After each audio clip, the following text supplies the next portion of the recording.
কথা বলার সাথে সাথে আমার রানে 1 রাউন্ড গুলি করে দিল, মানে এই পায়ে 1 রাউন্ড গুলি করে দিল।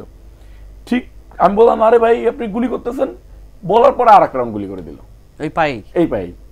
আমার হাতে পায়ে নখ তুলে ফেলে, হাতগুলা বেঞ্চের উপরে রেখে রড দিয়ে পিটাইছে, পায়ের উপরে রড দিয়ে পিটাইছে। আমার নাকের ভিতর দিয়ে গরম পানি ঢালতো। ডোম করে রাখার পরে ওইখানে যখন ডাক্তার গেছে, ডাক্তার যাওয়ার পরে পালসে হাত দিয়ে দেখে যে আমি বেঁচে আছি। ইশরাক হোসেনের আন্দোলনে, এই মেয়রের আন্দোলনে আমি আন্দোলন করেছি। আমি ঢাকা দক্ষিণের বাসিন্দা। 10 তারিখের একটা ঘটনা, ইসলামী ব্যাংকের এসালম গ্রুপের পক্ষ হয়ে আপনি সেখানে গিয়েছিলেন এবং সেখানে হামলা করেছিলেন, সেখানে নৈরাজ্য সৃষ্টি করার চেষ্টা করেছিলেন। আমার সাথে জীবনে কোনোদিন তার কখনো কথাও হয়নি, ফোনেও কথা হয়নি, দেখাও হয়নি। আসসালামু আলাইকুম, সবাইকে স্বাগত জানিয়ে শুরু করছি বাংলা ভিশনের নিয়মিত অনুষ্ঠান দেশের কথা। আপনাদের সাথে আছে আমি সুজন মাহমুদ। দর্শক, আমাদের সাথে আছেন আলোচিত তরুণ নেতা, ঢাকা মহানগর দক্ষিণ যুব দলের সদস্য সচিব রবিউল ইসলাম নয়ন। নয়ন, আপনাকে স্বাগত জানাচ্ছি আমাদের আজকের এই আয়োজনে। ধন্যবাদ বাংলা ভিশনকে এবং আপনাকে এবং বাংলা ভিশনের সকল দর্শক। ভাই, আমরা শুরুতেই একদম একটা বিষয় জানতে চাই যে এই মুহূর্তে নয়ন বলতে গেলেই একটা আলোচিত সমালোচিত সামগ্রিকভাবেই রবিউল ইসলাম নয়নকে বুঝে। আসলে এটা কেন আপনাকে নিয়ে হঠাৎ এত আলোচনা সমালোচনা কেন? দেখেন, যে কাজ করে তাকে নিয়ে আলোচনা হয়, তাকে নিয়ে সমালোচনা হয়। যে কাজ না করে বাসায় ঘুমোয় তাকে নিয়ে তো আর কোনো আলোচনা হয় না। সমালোচনায় আলোচনা, আলোচনায় সমালোচনা, আলোচনায় সমালোচনার শীর্ষে নিয়ে যায়, সমালোচনায় আলোচনার শীর্ষে নিয়ে যায়। আমিও তার থেকে ব্যতিক্রম কিছু নেই। আমার হয়তো বা ভুল হইতে পারে। মানুষ তো ভুলের ঊর্ধ্বে নয়। মানুষ অনেকভাবে বিবেচনা করে, মানুষ মনে মনে অনেক কিছু ভাবে, মানুষ সামনে দেখে অনেক কিছু ভাবে, মানুষ কানে শুনে অনেক কিছু ভাবে। সেটা ধারাবাহিকতায় অনেকজন অনেক রকম করে ভাবতে পারে। কেউ ভালোভাবে বলে, কেউ খারাপভাবে বলে। এটাকে নিয়েই সমালোচনা, আলোচনা। ধন্যবাদ। খারাপ লাগা কাজ করে কিনা, এই কাজগুলো আমি আর করব না, আমি চুপচাপ বসে থাকি, এই ধরনের কোনো কিছু মনে হয় না? আমার ভিতরে এরকম কোনো কিছু মনে হয় না। আমার কাছে মনে হয় যখন মানুষ নেগেটিভ মানে মানে একটা জিনিসকে মিথ্যা প্রোপাগান্ডা দিয়ে আমার বিরুদ্ধে কখনো ব্লেম দেয়, তখন আমার 1-2 দিনের জন্য খারাপ লাগে। তখন আমি আবার মনে করি যে না, মানুষ আমাকে নিয়ে নেগেটিভলি বললো না পজিটিভলি বললো, সেটা নিয়ে যদি আমি ঘুমিয়ে যাই তাহলে আমি শেষ। মাঝে মাঝে এই বিষয়টাও নিয়ে ভাবেন যে আসলে অনেকে তো ঈর্ষান্বিত হয়ে বলে যে আসলে আমি নয়ন, কেন আমাকে নিয়ে মানুষ এত আলোচনা করছে বা আমাকে পছন্দও করছে কেন, অনেকে ঈর্ষা করতে পারে। এটাও হ্যাঁ, সেটা তো থাকেই। দেখেন, আমি যে পোস্টে আছি বা যে পজিশনে আছি, এই পোস্টের জন্য অনেকজনই দাবিদার, অনেকজনই চেষ্টা করে, কিন্তু আমার মনে হয় না যে আমার দল থেকে আমাকে বেশি হিংসা করে। কিন্তু স্বৈরাচার হাসিনার বাহিনী, যেভাবে পেটুয়া বাহিনী বলেন, স্বৈরাচার হাসিনার দ্বারা নিয়ন্ত্রিত যেরকম সকল রাষ্ট্রীয় নিয়ন্ত্রিত সংস্থা ছিল, তারা যেরকম আমাকে হিংসা করত, ঠিক একইভাবে এখন আলবটর বাহিনী, আমি নাম দিয়েছি আলবটর বাহিনী, যারা আলবদরকে আলবটর হিসেবে আখ্যায়িত করেছি আমরা, যারা মুক্তিযুদ্ধের সময় বাংলাদেশের বিরোধিতা করেছে, বাংলাদেশের মুক্তিকামী জনতার বিরুদ্ধে বিরোধিতা করেছে, বাংলাদেশের মুক্তিযোদ্ধাদের বিরোধিতা করেছে, তারা হাসিনার দোসরের সাথেই সংশ্লিষ্ট ছিল। দেখবেন যে জামাত শিবিরালারা হাসিনার দল ছাত্রলীগের সাথে সম্পৃক্ত ছিল। 5 আগস্টের আগ পর্যন্ত হাসিনার মানে যে সংগঠন ছাত্রলীগের সাথে যোগাযোগ ছিল, আওয়ামী লীগের সাথে যোগাযোগ ছিল, যুবলীগের সাথে যোগাযোগ ছিল, শ্রমিক লীগ, স্বেচ্ছাসেবক লীগের সাথে, বিভিন্ন পেশাজীবী লীগের সাথে জড়িত ছিল। তারা 5 আগস্টের পরে এসে দেখতেছে যে আরে আমাদের তো কি হবে, আমাদের তো কি হবে। ঠিক আছে, আমরা জামাত শিবিরের ব্যানারে গিয়ে, বা আমরা তো জামাত শিবিরই করি, তারা এসে দেখতেছে যে না, নয়নকে ঠেকাইতে হবে বা নয়নের মতো মানুষদেরকে ঠেকাইতে হবে। বিএনপির ভারপ্রাপ্ত চেয়ারম্যান তারেক রহমান সাহেব যে স্পিরিট নিয়ে আগাইতে চায়, আমি তার একজন কর্মী হিসেবে আমি তাকে ফলো করি। আমি বিএনপির ভারপ্রাপ্ত চেয়ারম্যান তারেক রহমান সাহেবকে অনুসরণ করে সামনে এগিয়ে যেতে চাই। আমাকে দমানোর মতো শক্তি এই মব বাহিনী এবং এই আলবটর বাহিনীর হবে না ইনশাল্লাহ, যদি আমাকে মেরে না ফেলে। এই 24 সাল পর্যন্ত, অর্থাৎ 5 আগস্টের আগ পর্যন্ত যতগুলো বড় বড় আন্দোলন সংগ্রাম হয়েছিল, এই ধরনেরই কোনো একটা সময় আপনার উপর খুব বর্বরচিত কিছু অত্যাচার নির্যাতন হয়েছিল সেই সময়কার পুলিশ বাহিনী দিয়ে। তারা এমনকি এটা আমরা গণমাধ্যমে দেখেছি যে আপনাকে মৃত ভেবে ফেলেও রেখে যাওয়া হয়েছিল। এই ঘটনাটা আসলে কি না? 12 সাল থেকে আমার এবং আমার পরিবারের প্রতি ধারাবাহিক নির্যাতন সহ্য করতে হয়েছে। 12 সালে আমাকে আপনারা বাংলাদেশ প্রতিদিনের হেডলাইন করেছিল প্রেস ক্লাবের একটা ঘটনা। আমাকে প্রায় 300-400 পুলিশ একসাথে টেনে নিয়ে যাচ্ছে। আমি প্রতিবাদ গড়ে তুলেছিলাম ওইখানে। আমাকে শাহবাগ থানায় তুলে নিয়ে যেয়ে এই যে হাতের মনে করেন হাতগুলা বেঞ্চের উপরে রেখে রড দিয়ে পিটাইছে, পায়ের উপরে রড দিয়ে পিটাইছে মানে পুলিশে। এরপরে মনে করেন আমি জামিনে বের হয়েছি, জামিনে বের হওয়ার পর আবার আন্দোলন শুরু করেছি। 13-14 আন্দোলনে আমার ভূমিকা যেটা মানে আমি মনে করি যে আমি সর্বোচ্চ বেস্ট দেওয়ার চেষ্টা করেছি। 14 নির্বাচনের পরে আমাকে ধরে নিয়ে যায় পুলিশ। ধরে নিয়ে যাওয়ার পরে আমাকে এত পরিমাণ টর্চার করে, আমার হাতে পায়ে নখ তুলে ফেলে। বাংলা মোটরের একটা মিথ্যা প্রোপাগান্ডা পুলিশ মার্ডার হত্যা মামলায় আমাকে গ্রেপ্তার করা হয়।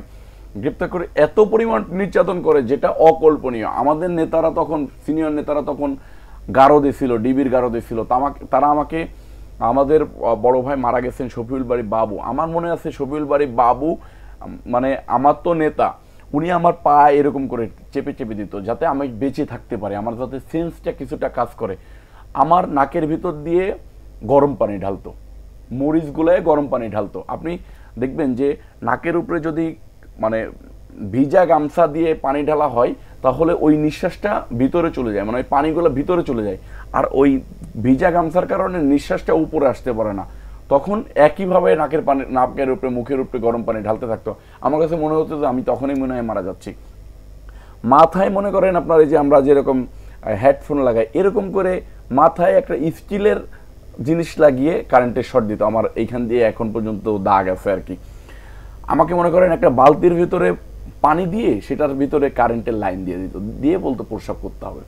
ওইখানে প্রস্রাব করলে মনে করেন ওই প্রস্রাবের রাস্তা দিয়ে মনে করেন পানি, যেহেতু পানি কারেন্টে ধরে আমার মাথা, আমি মনে হতো ওই সময় আমি সিটে যেয়ে পড়ে যেতাম, এরকম একটা ব্যাপার। আমার এই যে নখগুলা সবগুলা নখ তুলে ফেলেছে, এই একদম সবগুলা নখ তুলে ফেলেছে, পায়ের সব নখ তুলে ফেলেছে।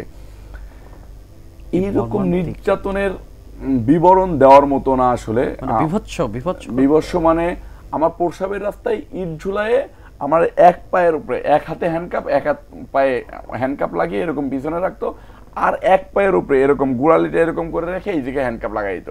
মানে আপনি গোড়ালি নিচে নিতে পারবেন না, এইদিকে বাঁধবে, আবার এইখানে উঁচু করে রাখতে পারবেন না, আপনি দাঁড়ায় থাকতে পারবেন কয় মিনিট, দুই নখের উপরে কতক্ষণ দাঁড়ায় থাকতে পারবেন, এরকম করে রাখতো। রেখে আবার কি করতো, প্রস্রাবের রাস্তায় ইট ঝুলিয়ে দিত, মনে করেন ব্লিডিং হতো। আমাদের প্রয়াত নেতা সাদেক হোসেন খোকা এবং আব্দুল সালাম পিন্টু ভাই এবং জীবিত আছেন শিমুল বিশ্বাস সাহেব, আমাকে জেলখানায় উনরা ডাক্তারের কাছে হাতে পায়ে ধরে মনে করেন আমাকে ট্রিটমেন্টে পাঠাইছে ঢাকা মেডিকেলে, না হলে আমি মরেই যেতাম, কোনো সুযোগই ছিল না। আমাকে জেলখানার ভিতরে ট্রিটমেন্ট পর্যন্ত দেওয়া হয় নাই, কোনো ট্রিটমেন্ট দেওয়া হয় না, আমার শরীরে ইনফেকশন হয়ে গেছিল। আমি মানে কতটা অমানবিক, হ্যাঁ আমি মনে করেন ঢাকা মেডিকেলে হসপিটালে ওনাদের প্রচেষ্টায় ডাক্তারের সাথে, তখন মনে করেন এমন একটা অবস্থা, জেলখানা থেকে আমি ঢাকা মেডিকেলে ট্রিটমেন্টে আসবো, সেটার জন্য ওই সময় জেলখানার মানে কর্তৃপক্ষ, এই যে মাহবুব সাহেব, জেলার যে মাহবুব ছিল, তাকে আমার অনেকগুলা টাকা দিতে হয়েছে। যে টাকার বিনিময়ে আমাকে ঢাকা মেডিকেলে পাঠাইছে, 2 দিন পর পর নিয়ে আসতে চাইতো, ঢাকা মেডিকেলে আমার ট্রিটমেন্ট হইতে দেয় নাই। তখন ঢাকা মেডিকেলে আমি একটানা 11 মাস থেকে ট্রিটমেন্ট করছি, এরপরও আমি সুস্থ হইতে পারি না, আমার মেরুদণ্ডের হাড্ডি ভেঙে ফেলছে ঝুলাই রেখে, এরকম পরিস্থিতি ফেস করতে হয়েছে। দেখেন এটার পরে আমি জেল থেকে বের হলাম, বের হওয়ার পরে 6 মাস বাইরে ছিলাম, 6 মাস আন্দোলন সংগ্রাম করতেছি। আমাকে 6 মাস পরে করলো কি, বাংলা মোটর আমি যেহেতু পুলিশ মার্ডার, আমি বের হয়ে আসছি, জামিন টামিন হয়ে বের হয়ে আসছি, আমি মগবাজার মোড়ে হোটেল ড্রিম স্টার নামে একটা হোটেল ছিল, তাজ হোটেলের পাশে, আমি ড্রিম স্টারে বসে খাচ্ছি, হঠাৎ করে আমাকে মনে করেন কিছু পুলিশ এসে ধরে নিয়ে গেল। ধরে নিয়ে যে আদ্দিন হসপিটালের গলিতে একটা হোটেল আছে, আবাসিক হোটেল, ওই হোটেলের ভিতরে ধরে নিয়ে যে বলতেছে যে অস্ত্র দে। আমি বলছি আমি অস্ত্র পাবো কোথায়? কথা বলার সাথে সাথে আমার আনে 1 রাউন্ড গুলি করে দিল, মানে এই পায়ে 1 রাউন্ড গুলি করে দিল। ঠিক আমি বললাম আরে ভাই আপনি গুলি করতেছেন, বলার পরে আর 1 রাউন্ড গুলি করে দিল এই পায়ে। বলতেছে যে তুই ভিডিও অন করছে, বলতেছে তুই স্বীকার কর যে তুই বাংলা মোটরের পুলিশ মার্ডার করছিস, তুই বাংলাদেশের এই যে যত অরাজকতা এগুলো তুই করতেছিস খালেদা জিয়া তারেক রহমান সাহেব মানে তাদের নির্দেশে। যেহেতু আমাকে কোর্টে 164 করাইতে পারে নাই, 14 সালে যখন ধরছে আমাকে বেগম খালেদা জিয়া, আমাদের নেত্রী, বিএনপির ভারপ্রাপ্ত চেয়ারম্যান তারেক রহমান সাহেব, তখন তখন হচ্ছে যে বকুল ভাই এখন ছাত্র বিষয়ক সম্পাদক হয়েছে, তখন ছাত্র বিষয়ক সম্পাদক ছিল না, রকিবুল ইসলাম বকুল এবং বিএনপির ভারপ্রাপ্ত চেয়ারম্যান তারেক রহমান সাহেবের সাথে থাকে লন্ডনের সানি ভাই এবং মারুফ কামাল খান সোহেল ভাই ছোট ভাই সিরু ভাইরে আসামি করছে, যে মানে সিরুর মাধ্যম দিয়ে আমি মারুফ কামাল খান সোহেলের কাছে গেছি, সোহেলের মাধ্যম দিয়ে আমি ম্যাডামের কাছে গেছি, ম্যাডাম আমাকে ফান্ডিং করছে, আমি এইসব করছি, এবং বকুল ভাইয়ের মাধ্যম দিয়ে আমি সানি ভাইয়ের মাধ্যম দিয়ে আমি চেয়ারম্যান সাহেব আমাকে পৃষ্ঠপোষকতা করছে, এরকম একটা 160 দিতে বলেছিল। আমি যেহেতু দেই নাই, তখন ওরা ওই স্পটে আমাকে গুলি করে মনে করেন এটা ভিডিও ফুটেজ নিতে চাইছে। আমি তখনও যখন স্বীকার করি নাই, 4 রাউন্ড গুলি করলো, 4 রাউন্ড গুলি করার পরে আমি ব্লিডিং হচ্ছে, যেহেতু আমার রানে একদম, আমি সোশ্যাল মিডিয়াতে আপনারা হয়তো দেখেছেন যে আমি মৃত পড়ে আছি আর কি। আমি পরবর্তীতে জানি যে ওই হোটেলের যারা বয়দেরকে যারা সাক্ষী করেছিল তারা বলছে যে ভাই আপনি যখন মারা গেছেন, ওরা যখন মনে করতেছে আপনি মারা গেছেন, তখন ওরা নাকের কাছে নখ দিছে, নখের কাছে আমার নিঃশ্বাস আছে কিনা, তখন দেখছে যে যখন দেখছে যে নিঃশ্বাস নেই, তখন তারা 1 রাউন্ড গুলি করছে, যে যদি মরে না যায় তাহলে তো হয়তো ফালায় উঠবে। 1 রাউন্ড গুলি করার পরেও দেখছে যে আমার আর কোনো সেন্স কাজ করে নাই, তখন তারা আমাকে মৃত ভেবে ঢাকা মেডিকেলে নিয়ে গেছে পোস্টমর্টমের জন্য। পোস্টমর্টমে ডোম ঘরে রেখে দিছে। ডোম ঘরে রাখার পরে ওইখানে যখন ডাক্তার গেছে, ডাক্তার যাওয়ার পরে পালসে হাত দিয়ে দেখে যে আমি বেঁচে আছি। এই তো আমাকে ইমার্জেন্সিতে নিয়ে আসলো। ইমার্জেন্সিতে নিয়ে আসার পরে এই সাংবাদিকরা আমাকে অনেক হেল্প করেছে। সাংবাদিকরা বলেছে আমি যদি ওই সাংবাদিকদের সাথে আমার কখনো দেখা হয় আমি কৃতজ্ঞতা স্বীকার করব। ওই সাংবাদিকরা বলেছে যে যখন পুলিশ আমাকে মানে দেখছে যে আমি মরি নাই, তখন আমাকে নিয়ে আসতে যাচ্ছে যে আইনি আবার আমার ক্রস ফায়ার দেবে। মানে সেটা কি ডোমঘর থেকে আবার ডোমঘর থেকে যখন দেখছে যে জীবিত আছি, তখন আমাকে ইমার্জেন্সিতে নিয়ে আসছে। ইমার্জেন্সিতে নিয়ে আসার পরে আমাকে ভর্তি করে নিছে ডাক্তার, ঠিক আছে, আমার কাছ থেকে নাম শুনে ভর্তি করে নিছে। ভর্তি করে নেওয়ার পরে পুলিশ বলতেছে নিয়ে যাবে, ডাক্তার বলতেছে নিয়ে যেতে হলে বন্ড দিতে হবে, আর সাংবাদিক বলতেছে যে ঢাকা মেডিকেলের চেয়ে ভালো ট্রিটমেন্ট কোথায় হয়, তাহলে আমরা যাব। আমি তখন সাংবাদিকদের কাছে সাহায্য সহযোগিতা চেয়েছি যে আমি ঢাকা মহানগর দক্ষিণ যুব দলের, ঢাকা মহানগর উত্তর মোহাম্মদপুর থানা ছাত্র দলের যুগ্ম আহ্বায়ক, আমাকে আমি বিএনপি করি তাই মেরে ফেলতে চাচ্ছে, আপনারা আমার সহযোগিতা করেন। তখন সাংবাদিকরা স্ট্যান্ড নিয়ে নিছে যে আমরা আপনাদের সাথে যাব, কোথায় নিয়ে যাবেন। তখন আর তারা ওইখানে নিতে পারে নাই, আমাকে ঢাকা মেডিকেলে একটা ফ্লোরে রাখলো, নন এন্ট্রি অবস্থায় 10 মাস রাখলো, 10 দিন নন এন্ট্রি অবস্থায় 10 দিন রাখলো। 10 দিন পরে বেগম খালেদা জিয়া এবং বিএনপির ভারপ্রাপ্ত চেয়ারম্যান তারেক রহমান সাহেবের নির্দেশনায় সুপ্রিম কোর্ট বারের তখন প্রেসিডেন্ট ছিল খন্দকার মাহবুব সাহেব হাইকোর্টে একটা রিট করলো যে এরকম একটা লোককে ধরে রাখা হয়েছে, তাকে ট্রিটমেন্ট দেওয়া হচ্ছে না, তাকে কোর্টে সোপর্দ করা হচ্ছে না, এইরকম তো কোনো নিয়ম নাই 24 ঘন্টার বাইরে। হ্যাঁ, নিয়ম না। তখন হাইকোর্ট নির্দেশনা দিল যে 24 ঘন্টার ভিতরে এই লোককে কোর্টে সোপর্দ করা হোক। তখন কোর্টে সোপর্দ করার পরে কোর্ট আমাকে বললো যে প্রয়োজনীয় চিকিৎসা দেওয়ার জন্য। তখন আমি ঢাকা মেডিকেল হসপিটাল আবার জেল গেট ঘুরায় ঢাকা মেডিকেল হসপিটাল আনলো। ঢাকা মেডিকেল হসপিটাল আনলাম, তারা চাইলো যে আমার পাটা কেটে ফেলতে। আমি পাটা কেটে রাজি হইলাম না, আমার পায়ে ইনফেকশন হয়ে গেছে, পায়ের ভিতরে সব টেন্ডল রকগুলো পচে গেছে, পাটা কেটে ফেলতে চাইলাম। আমি বললাম যে না, আমাদের পার্টির সাথে যোগাযোগ করলো। তখন বকুল ভাই তখন আমার টেক কেয়ার করে, সব টেক কেয়ার করে, বিএনপির ভারপ্রাপ্ত চেয়ারম্যান তারেক রহমান সাহেবের নির্দেশনায় পাটা কাটলাম না, বকুল ভাইও পা কাটতে নিষেধ করে দিল। আমাকে কোর্টে উঠায় সেই গুলিবিদ্ধ অবস্থায় আমাকে বলতেছে 164 করার জন্য, আবার 164। আমি তখনও রাজি হলাম না। তখন দেখবেন যে আমারে কোর্টে পায়ে গামছা বেঁধে টানতে টানতে উঠাচ্ছে কোর্টে, কি একটা মর্মান্তিক। আমরা ওই ভিডিওগুলো আমরা দেখেছি, ছবিগুলো দেখেছি। হ্যাঁ, তো আমি তো মনে করেন 164 দিব না। আমি বলেছি যে আমি জিয়া পরিবারের সর্বশেষ কর্মী, আমার জীবন থাকা অবস্থায় জিয়া পরিবারের বিরুদ্ধে একটা 164 হবে নেভার, কোনোভাবেই সম্ভব না। আমি দেই নাই। না দেওয়ার পরে আমাকে আবার ঢাকা মেডিকেল হসপিটালে এনে একটা ওষুধের দেখানো হলো, সিরিঞ্জ দেখানো হলো।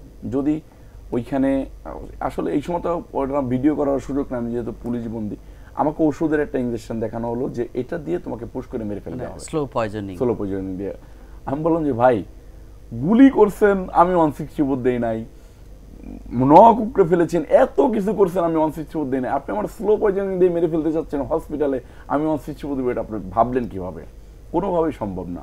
তখন তারা চাইলো যে আমি রাতের অন্ধকারে যাতে আমাকে তারা ডাক্তারের মাধ্যম দিয়ে স্লো পয়জনিং করে মেরে ফেলতে পারে। আমি তো তখন সজাগ হয়ে গেলাম। আমাদের লোকজনরা সবসময় বিএনপির ভারপ্রাপ্ত চেয়ারম্যান তারেক রহমান সাহেবের নির্দেশনায় হসপিটাল আশপাশে থাকতো, পুলিশ পাহারার বাইরে তারা গোয়েন্দা সেজে থাকতো যে কোনো কিছু এরকম করে কিনা। এবং ওই ডাক্তারদের ভিতরে আমাদের ডাক্তাররা কিছু যারা ছিল তারা এটা বিএনপি পন্থী ডাক্তাররা তারা এটাকে খুব ভালোভাবে মনিটরিং করলো।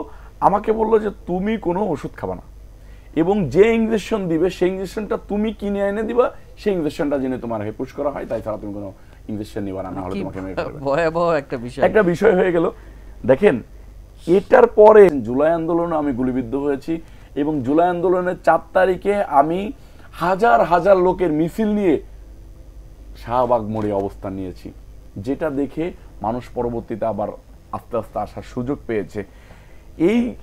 এইগুলোর হিংসা করে এই আলবটর বাহিনী এবং এনসিপির কিছু নেতা যারা দেশটাকে মামু বাড়ির মুয়া বানাইতে চাইছিল, যারা আওয়ামী লীগের মতো লুটপাটে সংঘরাজ্য করতে চেয়েছে, তারা চিন্তা করছে যে এরকম ছেলেরা, আমার মতো হাজার হাজার যুবক কিন্তু বাংলাদেশে আছে নির্যাতিত, বিএনপির প্রত্যেকটা মানুষই নির্যাতিত।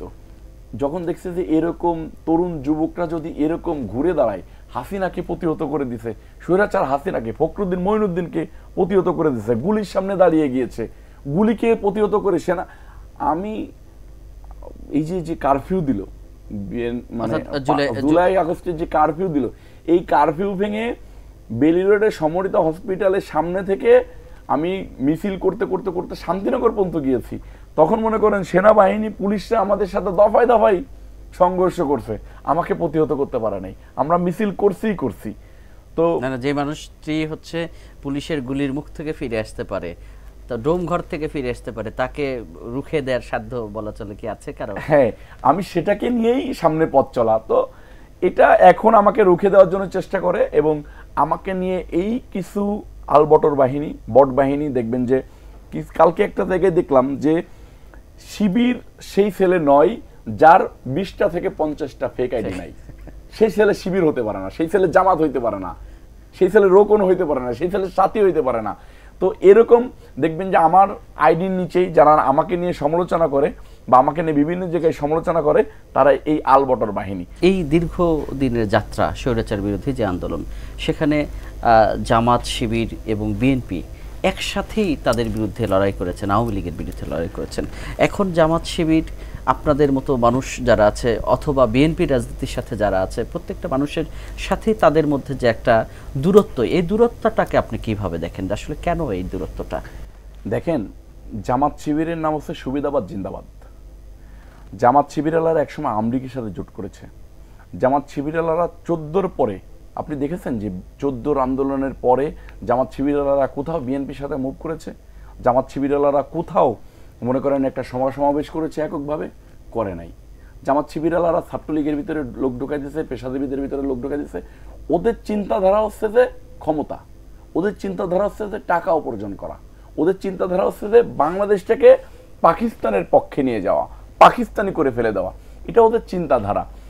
ওরা দীর্ঘদিন যাবৎ আন্দোলন সংগ্রামে ছিল না।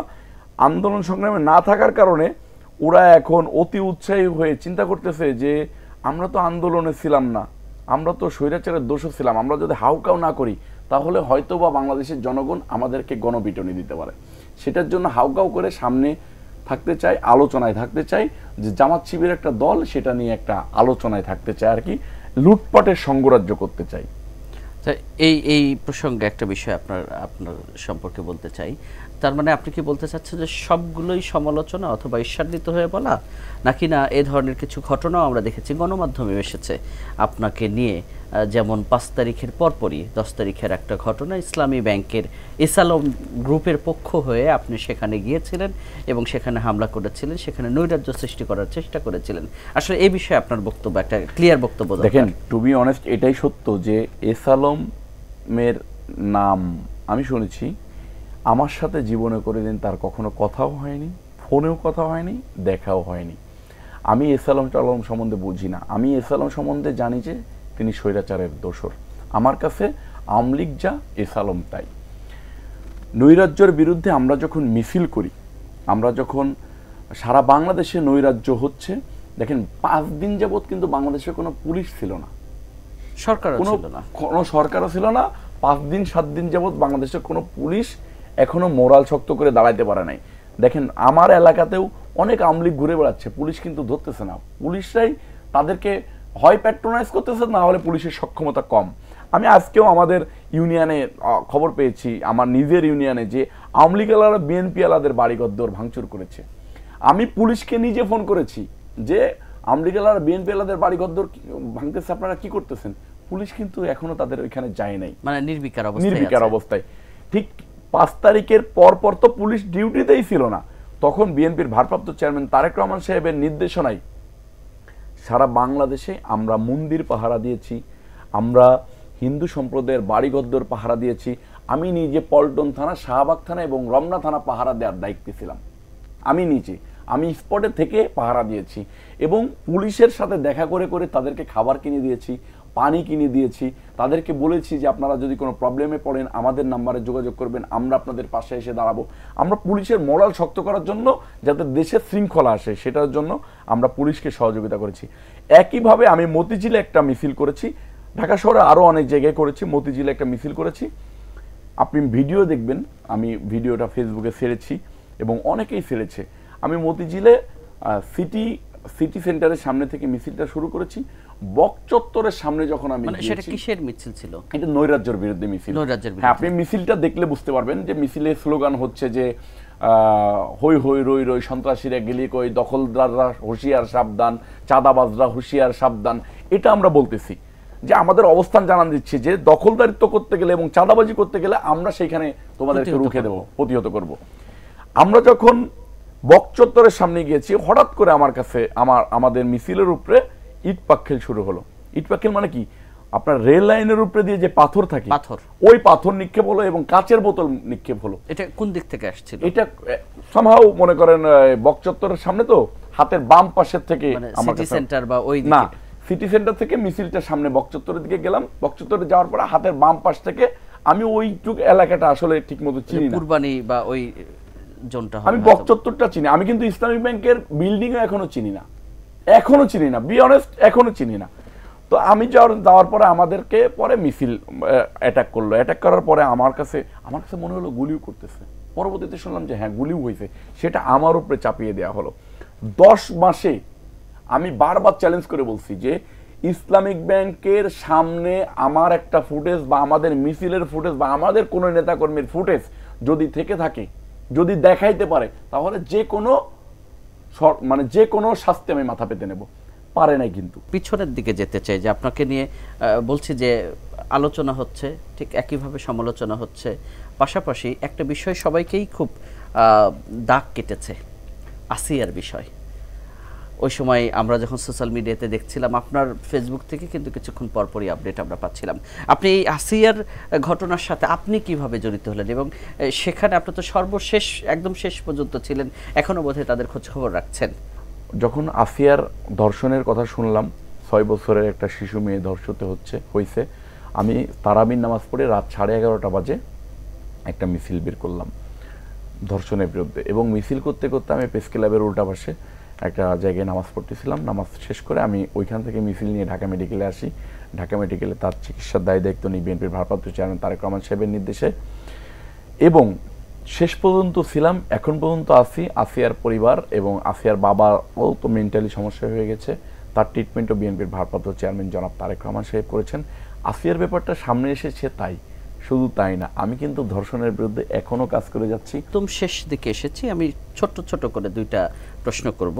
আমরা দেখলাম সম্প্রতি কিছুদিন আগ পর্যন্ত এখনো চলমান রয়েছে ইশরাক হোসেনের মেয়র দায়িত্ব বুঝিয়ে দেওয়ার দাবিতে আন্দোলন। আপনি প্রথম সারিতে ছিলেন এই আন্দোলনে। আসলে এই আন্দোলন এতদিন পর্যন্ত টেনে নিয়ে যাওয়া লাগছে কেন? এখনো আপনাদের রাস্তায় নামতে হচ্ছে কেন? দেখেন, ইশরাক হোসেনের আন্দোলনে আমি দলীয় নেতা হিসেবে আন্দোলন করি নাই। ইশরাক হোসেনের আন্দোলনে, এই মেয়রের আন্দোলনে আমি আন্দোলন করেছি, আমি ঢাকা দক্ষিণের বাসিন্দা। ঢাকা দক্ষিণের বাসিন্দা হিসেবে আমি সেই হিসেবে আন্দোলন করেছি। আমরা দীর্ঘ 17 বছর যাবৎ, যেহেতু ইশরাক হোসেনকে না শুধু, আমরা কোনো ভোটই দিতে পারি নাই, ঢাকা দক্ষিণ সিটি কর্পোরেশনের মানুষ খুবই অবহেলিত। একদম স্বৈরাচারের শেখ হাসিনার মানে পরিবারের একজন লোক ছিল এইখানকার মেয়র, অবৈধভাবে মেয়র হয়েছেন। তিনি মানে সব লুটে ফুটে খেয়েছেন, কোনো কাজ করে নাই। তো এটার পরে ইশরাক হোসেন জনতার মেয়রে আখ্যায়িত হলো। ইশরাক হোসেন সবার আগে কোর্টে গেল। কোর্টে যেয়ে আইনের প্রতি শ্রদ্ধা রেখে আইনের কাছে সহযোগিতা ছিল। আইন তাকে শপথ পড়ানোর জন্য নির্দেশনা দিল। আইনকে তোয়াক্কা করে এই যে অন্তর্বর্তীকালীন সরকার, আমাদের রক্তের উপরে দিয়ে যে সরকার প্রতিষ্ঠা হতে হয়েছে, সেই সরকার সর্বপ্রথম এসেই মনে করেন এরকম বৈষম্য স্বীকার করলো, কোর্টের রায়কে অমান্য করা শুরু করলো। তখন আমার কাছে মনে হয়েছে যে ইশরাক হোসেনের পাশে অন্য সবার মতো আমার যে দাঁড়ানো উচিত, আমি সেটার জন্য আন্দোলন করেছি। ইশরাক হোসেনের শপথটাকে দিচ্ছে না এই সরকার, মনে করতেছে এই সরকারের কিছু লোক মনে করতেছে যে যদি ইশরাক হোসেন শপথ পেয়ে যায় তাহলে আমরা এই সিটি কর্পোরেশন থেকে যে পরিমাণ লুটপাট করতেছি, সিটি কর্পোরেশন তো একটা অনেক বড় জায়গা, এখানে অনেক বড় ফান্ডিংয়ের জায়গা, আমরা যেভাবে লুটপাট করতেছি উত্তর সিটি কর্পোরেশনে একজন হিজবুত তাহরীর প্রশাসককে দিয়ে ঠিক দক্ষিণে আমরা যেরকম লুটপাট করতেছি হয়তো বা আমরা সেটা পারবো না। যে কারণে ইশরাক হোসেনের শপথকে বাধাগ্রস্ত করে কোর্টের রায়কেও তারা তোয়াক্কা করতেছে না, শপথ পড়তে দিচ্ছে না। এটা খুবইভাবে অন্যায় হচ্ছে। ঢাকা দক্ষিণ সিটি কর্পোরেশনের সাধারণ জনগণ যেভাবে আন্দোলন করতেছে, এই আন্দোলনটা যৌক্তিক বলে আমার মনে হয়েছে। এটাকে যদি এই সরকার মেনে না নেয়, এই উপদেশটা যদি মেনে না নেয়, তাহলে জনগণের কাছে সে তো ঘৃণিত পাত্র হয়েছেই, এবং তার নামের পাশে নাম দিয়েছে ব্যাঙ, সে ব্যাঙের চেয়ে নিকৃষ্ট প্রাণীতে পরিণত হবে। আচ্ছা, আপনি স্লোগানটা মানে ওই সময় দিচ্ছিলেন যে ব্যাঙ, এই ব্যাঙ কথাটা উঠলো, আসলে ব্যাঙ কেন বলা হচ্ছিল? দেখেন, এটা অনেকে মানুষের সাথে আমার আলোচনা হয়েছে। বিএনপির মতো একটা দল বাংলাদেশে বলতে পারেন সমুদ্রের মতো একটা গণতান্ত্রিক দল, সমুদ্রের ঢেউকে যেরকম থামানো যায় না, বিএনপিকেও থামানো যায় নাই স্বৈরাচার হাসিনা বিরোধী আন্দোলনে। বিএনপি এত বড় দল, বাংলাদেশের মুক্তি সহ বাংলাদেশের যুদ্ধের সময় যে মুক্তি, গণতন্ত্রের মুক্তি, বাংলাদেশের প্রথম থেকে এখন পর্যন্ত এই বিএনপি লড়াই সংগ্রাম করে গিয়েছেন। এই বিএনপি যদি সমুদ্র হয়, সেই সমুদ্রের ভিতরে আসিব একটা ব্যাঙ, ব্যাঙ ছাড়া আর কিছু না।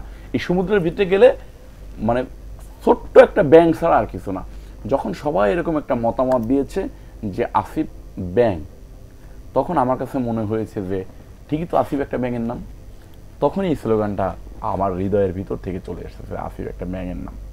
আচ্ছা, আপনি তো এলাকায় দেখলাম যে এখন খুব ঘন ঘন এলাকায় যাচ্ছেন, আপনার নির্বাচনী যে এলাকার মাগুরা 2 আসন, তা সেখানে আমরা দেখছি হিন্দু অধ্যুষিত এলাকা, পাশাপাশি বিএনপির একজন হিন্দু নেতাও ওখানে আছেন, সিনিয়র নেতা। একই সাথে এর আগে বিএনপির আওয়ামী লীগের সময় থাকতে, ওই সময় আওয়ামী লীগের যিনি ছিলেন তিনিও হিন্দু। এখন দেখছি যে হিন্দুদের নিয়ে আপনি বেশি বেশি প্রোগ্রাম করছেন, তারা আপনাকে খুব আপন করেও নিচ্ছেন। তা আপনার সামনে তাদেরকে নিয়ে প্রত্যাশাটা কি? হিন্দু সম্প্রদায়ের কিছু লোকজন আসলো আমার কাছে, এর পরপরই হিন্দু সম্প্রদায়ের লোকজন আসলো। যেহেতু হিন্দুদের বাড়িঘর এই আওয়ামী লীগ আলারা সহ বিভিন্ন এই যে জামাত শিবিরের কিছু লোকজনরা বাড়িঘর ভাঙচুর করে, লুটপাট করে, হিন্দুদেরকে বাড়ি থেকে বের হইতে দেয় না, তখন তারা আমার কাছে সহযোগিতা চাইলে আমি সহযোগিতা করি। আমি তাদের বাড়ি টাড়ি পাহারা দিই, তাদের চিকিৎসা সেবার সুযোগ দিই। তখন এই হিন্দু সম্প্রদায়ের মানুষরা আমার কাছে একটা সময় এসে বললো যে দেখেন, এইখানে আওয়ামী লীগের সময় একজন হিন্দু এমপি ছিল, তিনি আমাদের মাথা বিক্রি করে, এই হিন্দু সম্প্রদায়কে মাথা বিক্রি করে তিনি পার্লামেন্টে যায়, যে আমাদের আর কোনো খবর রাখে না, আমরা অবহেলিতই থেকে যাই। বিএনপি থেকেও যদি আবার এই হিন্দু ক্যান্ডিডেট আবার আসে, তাহলে আমরা হয়তো একইভাবে অবহেলিত থাকবো। উনি তো আমাদের কখনোই কোনোদিনই খবর নেয় নাই, উনি হিন্দু হইলেও আমাদের কখনো খবর নেয় নাই। তো আমি বললাম তাহলে আমার কি করতে হবে? বলতেছে যে আমরা হিন্দু সম্প্রদায় সবাই আপনার সাথে থাকতে চাই, আপনি আমাদের এখানকার পার্লামেন্ট মেম্বার হন, আমরা সেইটা চাই। আপনি আমাদের সাথে কিছু সভা সমাবেশ করেন, আমাদের নামযোগ্য অনুষ্ঠানে থাকেন, আমাদের মতোয়াদের যে মানে কমিউনিটি তাদের সাথে থাকেন, এবং আমাদের বাড়িতে আসেন, খাওয়া দাওয়া করেন, উঠান বৈঠক করেন। আমার তো সবসময় যাওয়া সম্ভব হয় না। আমি যেদিন যাব, ওরা একদিনের ডেট নেয়, একদিনে নিয়ে মনে করেন 10টা প্রোগ্রাম করায় আমাকে, মনে করেন 10টা ইউনিয়নে 10টা প্রোগ্রাম করাই। আমার প্রচণ্ড কষ্ট হয়ে যায়, তারপরেও আমি তাদের সাথে অ্যাটেন্ড করি, তাদেরকে আশ্বস্ত করে আসি, তাদের সহযোগিতার কথা শুনি। বিএনপির ভারপ্রাপ্ত চেয়ারম্যান জনাব তারেক রহমান সাহেবের নির্দেশনায় শুনি। আপনারা সোশ্যাল মিডিয়াতে দেখেছেন তারা স্লোগান দিচ্ছে, আমি স্লোগান বলতেছি, তারা স্লোগান দিচ্ছে যে হিন্দু মুসলিম ভাই ভাই আমাদের কোনো বিভেদ নাই। বিএনপির ভারপ্রাপ্ত চেয়ারম্যান তারেক রহমান সাহেবের স্লোগান। এবং নামযোগ্যতে যাচ্ছি, তারা আমাকে মনে করেন সাদরে গ্রহণ করতেছে উড়ু উড়ু দিয়ে। তবে আমরা আশা করছি যে তারা আপনি মাগুরার অবহেলিত মানুষদের পাশে দাঁড়ানোর সেই সুযোগটা পান, তাদের যে প্রত্যাশা আপনাকে ঘিরে সেই প্রত্যাশা পূরণ হোক। নয়ন ভাই আমাদের সাথে অনেকক্ষণ সময় দিয়েছেন, এজন্য আপনাকে ধন্যবাদ। আপনাদেরকেও ধন্যবাদ। আমাকে নিয়ে আপনাদেরকে সহ আমাকে যারা দেখছেন আমি তাদেরকেও ধন্যবাদ জানাই। সাথে আমি একটা জিনিস বলতে চাই যে আমাকে নিয়ে স্বৈরাচারী হাসিনার সময় বারবার নিউজ হয়েছে, ভোটের আগে নয়ন আতঙ্ক বা বিভিন্ন সময় স্বৈরাচারের আতঙ্ক মনে করে যে নিউজ হয়েছে, আমাকে নিয়ে এখন যারা আতঙ্কিত আছে আমি তাদের বিরুদ্ধে সংগ্রাম করে যাব, এটা আমি শেষ বার্তা দিয়ে যাচ্ছি। আমি অন্যায়ের বিরুদ্ধে সবসময় থাকবো, সোচ্চার থাকবো, আমার জীবন যতক্ষণ পর্যন্ত আছে। আমি চাই মুক্তিকামী জনতা এবং প্রতিবাদী কণ্ঠস্বররা আমার সাথে সুর মিলিয়ে বাংলাদেশে আর যদি কখনো নব্য স্বৈরাচার না হতে পারে এবং বাংলাদেশকে যিনি কখনো কোনো গোষ্ঠী পাকিস্তান বানানোর স্বপ্ন না দেখতে পারে, সেই সাথে আমার সাথে থাকবেন। সকলকে ধন্যবাদ। আসসালামু আলাইকুম। দর্শক আপনাদেরও ধন্যবাদ জানাচ্ছি এতক্ষণ আমাদের সাথে থাকার জন্য। দেখা হবে আগামী পর্বে। সেই পর্যন্ত ভালো থাকুন, সুস্থ থাকুন এবং বাংলা ভিশনের সঙ্গেই থাকুন।